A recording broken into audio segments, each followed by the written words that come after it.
যা, আমার সাইকেল আমি তোকে নেব না। না দিদি, তোমার সাইকেলে একটু দাও না। তোকে আমি বললাম না আমার সাইকেল আমি তোকে নেব না, নেব না, নেব না। এক কথা কয় বলতে হয়, কানে কি ঢোকে না নাকি তোর? তুমি একটু নিয়ে যাও না, আমার শরীর ভালো লাগছে না। বিকেলে আবার প্রাইভেট আছে, এটা নিয়ে তো অনেকক্ষণ সময় লাগবে। কেন তোর বাবাকে বলতে পারিস না একটা সাইকেল কিনে দিতে? তুই এবার আমার সাইকেলে চড়তে এসেছিস? আমি তো ছোট, যখন চালাতে পারবো তখন তো কিনে দিবে। আমি তো ভুলে গিয়েছিলাম, তুই তো গরিব। তোর মতো গরিবকে আমি আমার সাইকেলে তুলবো, তুই ভাবলি কিভাবে? তুমি এরকমটা বলো না, আজকে আমার বাবাকে আমি সাইকেল কিনতে তো বলবো।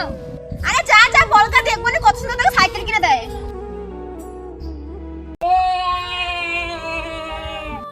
আরে তুই কাঁদছিস কেন? তোর কি হয়েছে? কাল থেকে যদি তুমি সাইকেল না কিনে দাও, আমি স্কুলে যাবো না, যাবো না। তার মানে তোকে কেউ কিছু বলেছে? ঠিক আছে, এ মাসের বেতনটা পেয়ে আমি তোকে সাইকেল কিনে দিব, ঠিক আছে? তুই মনটা খারাপ করিস না, ঠিক আছে? এই মাসেই তো কিনে দেবে। হ্যাঁ রে, আমি তোকে এই মাসেই কিনে দিব।